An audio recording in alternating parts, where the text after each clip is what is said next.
Green Day, one of the biggest bands of the last 40 years, as primarily consisting of Billy Joe Armstrong, Mike Dirnt, and Trey. They've developed a massive legacy and still remain busy touring and releasing music to this day. As with any artist that's been around as long as they have, not everything you release is going to connect with your audience, and if you've seen the title of this video, you know exactly what we're going to be talking about. This, of course, will be the band's 3-album huge trifecta of Uno, Dos, and Trey.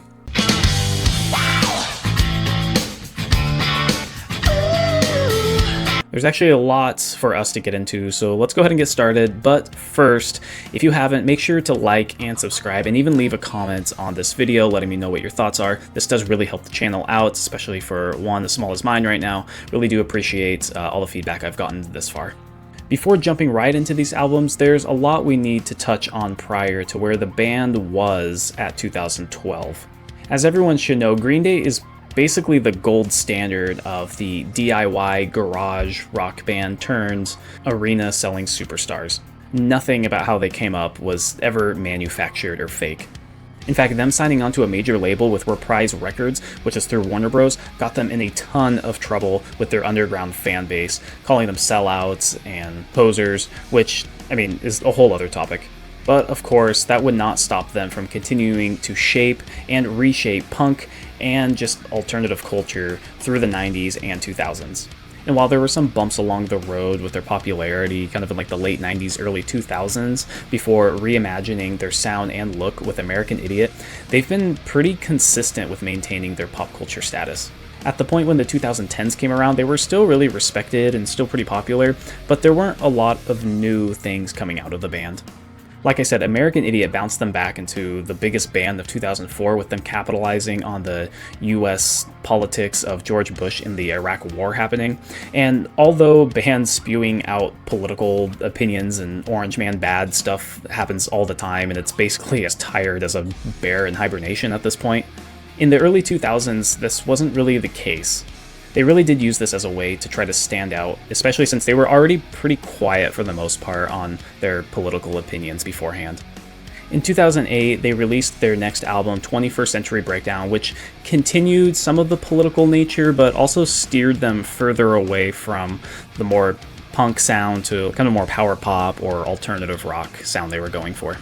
And yes, American Idiot did showcase a lot of that, but it was obvious they were kind of steering further into that with this next release.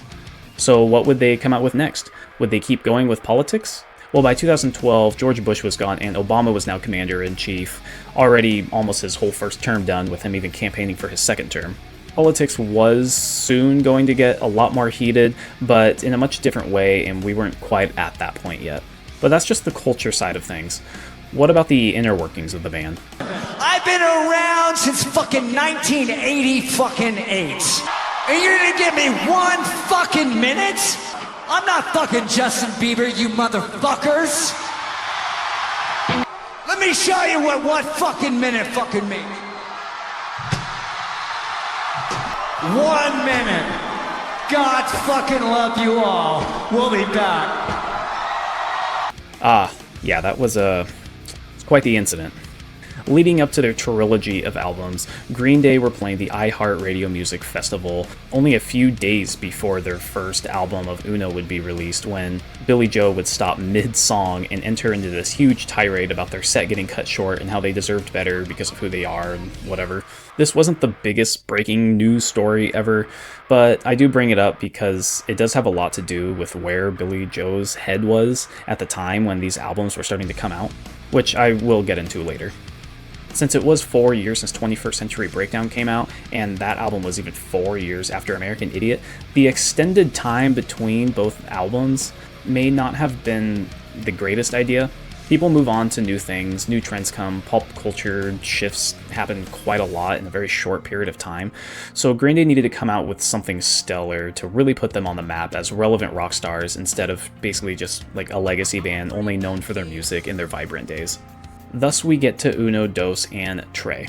Hey, I wanna get inside you. 3 full-length albums released basically 1 or 2 months apart from each other. Writing an album is already was a ton of work, and through the band's entire career, they had already released 9 other albums, if you include their B-Sides Shenanigans album. So adding another 3 all at the same time was a huge, ambitious project.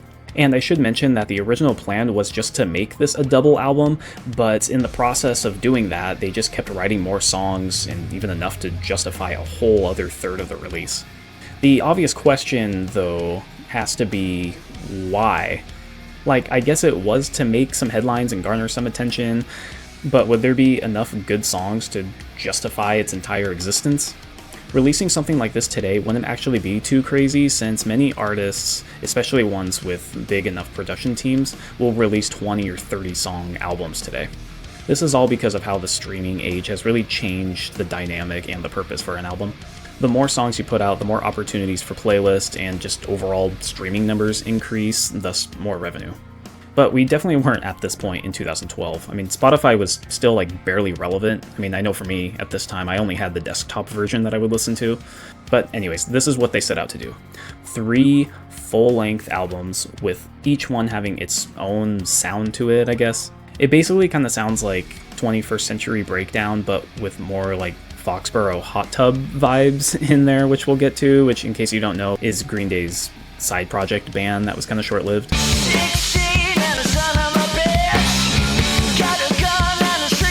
Let's go ahead and just start breaking these albums down a bit, starting with Uno.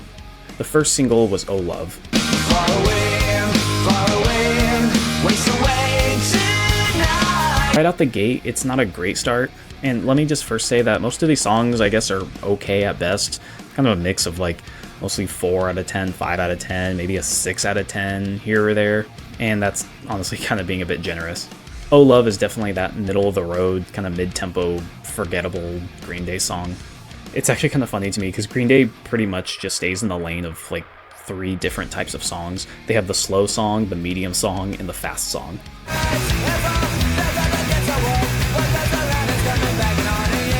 So you're not really going to see anything outside the scope here.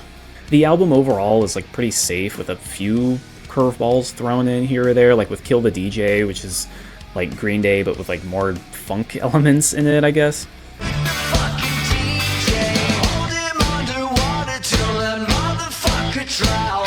I don't know, this song never really grabbed me.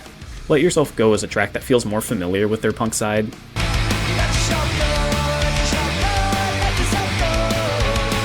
And probably the best song on the album, with most of the others kind of just being that kind of power pop sound that they've been turning out.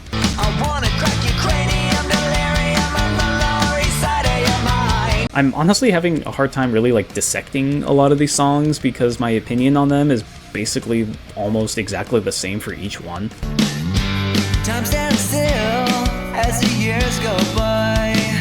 This whiskey sour, amateur hour. They're all kind of just the same, really forgettable. They kind of like sound like Green Day, but just kind of more sound like, I guess, like B-sides, if anything else. Basically kind of just like pretty like mid and uninspired for the most part. That's why it's a lot easier to talk about albums that are either like really good or really bad. But with this, it's just kind of like, yeah, it exists. What else is there? I mean, surely it'll get better from here, right? Right? She's in my blood, I reside in my nightlife. Oh. Alright. So Dose follows up 2 months after in November of 2012, and it's basically Uno, but with more like cringe elements in it, I guess. There's the generic riffs with the weirdness of the Foxborough Hot Tubs sound that I was mentioning before. Oh baby, baby, it's full time. You know I really wanna make you mine. Like these rockabilly licks thrown in, and even like a rap feature.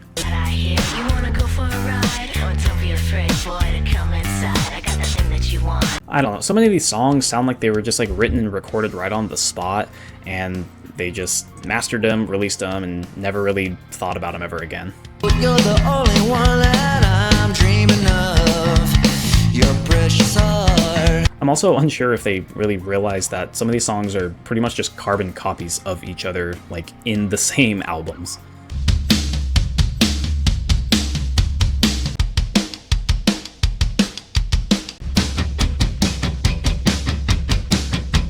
But with this whole album, I would say the only parts that really stand out are, I guess, like the worst ones, like Nightlife, for example.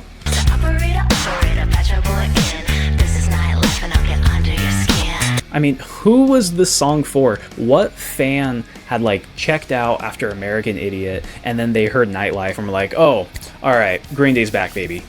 Or who was excited for a band that was like now like in their 40s writing songs called Makeout Party and Fuck Time? Let's go ahead and just move on to Trey now.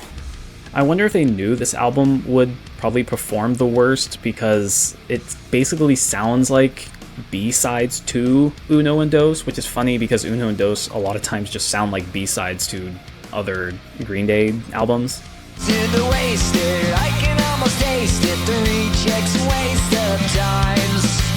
They're basically just like unoriginal business as usual tracks we've heard at this point, with even traces of like other melodies from other songs we've already heard. Waking up, feeling naked, desperate, but not hopeless. Basically, the whole album just feels as tired as the band probably does, just slogging through these at this point.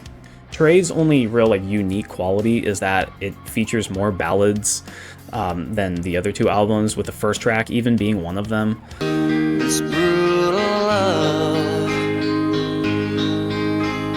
So if you thought they were saving their biggest adrenaline, heart-pounding songs for last, then you would definitely be disappointed.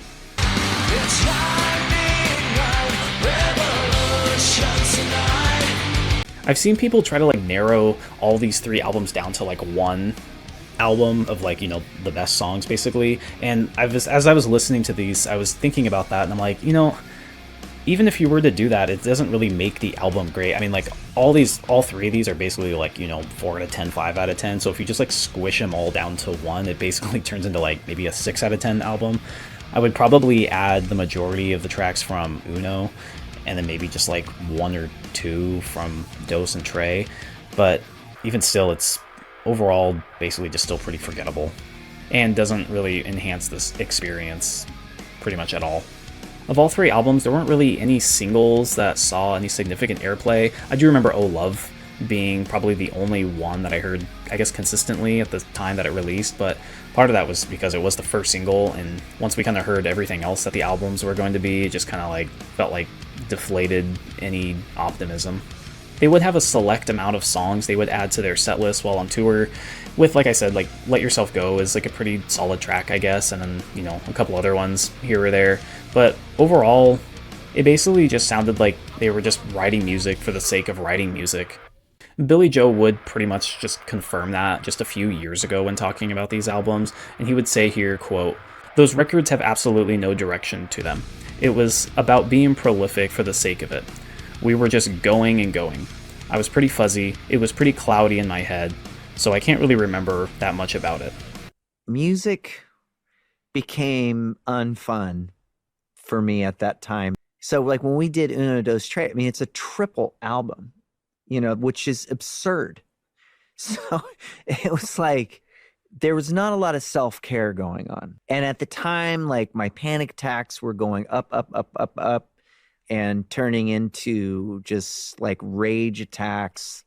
And I was, so I started getting really addicted to like Xanax and Klonopin. And he would then go on to discuss a lot of the addiction issues he was happening during this time, which did play a huge factor into the iHeartRadio festival meltdown that he had mentioned earlier. This would then lead to him checking into rehab like almost immediately, as he didn't even really remember the event even happening. Having such severe anxiety and just mixing all sorts of different prescription drugs really did heighten his mental problems, which caused him to just write music over and over just to try to mask all the actual internal problems he was having. It's unfortunate because Green Day were once really huge in the shaping of pop culture in the 90s and 2000s, and now entering a new era where they just kind of were starting to be viewed as pretty out of touch and not writing anything really out of passion, but as a response to just a lot of internal struggles going on, and I guess being ambitious for the sake of being ambitious. Sometimes you do see artists start to course correct after something like this happens, and then they start really finding their identity again and writing and releasing better music that just connects well with their fans. They would see a bit of a return with their album Revolution Radio that came out a few years later, which I guess seemed like they were a bit more disciplined with how they went about it. But again, it was just kind of like more Green Day music, and it didn't really add anything super impressive to their resume. It's not a bad album, and it is a step up from Uno, Dos, and Trey, but not really cracking maybe like their top 5 or top 6 or 7 best albums. Following this, they would release this next album called Father of All in 2020, which didn't really do them much favors, especially with how they tried marketing it as like this whole, oh, this is real rock, there's no features, no trap beats, and it kind of just came across as really even more out of touch and pretty boomer-esque. After this, and like some random covers album they would put out, they would actually kind of return to form a bit more with their most recent album, Saviors, which overall is like pretty good. I think kind of just we're at the point where if they put out something that's like okay or, you know, decent, that's kind of all you can ask for. I mean, the band's been around for so long now, you can't really expect them to just like keep putting out, you know, 10 out of 10 albums like over and over. So it is what it is.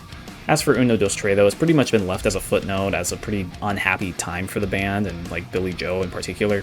So who knows? I don't know if they ever did like a vinyl press on it or anything like that. I didn't bother to look, but that's basically the short story of it. And that's going to do it today. Thank you guys so much for watching. Like I said, make sure to like and subscribe. Let me know what other kind of videos you want me to do, and I'll see you next time.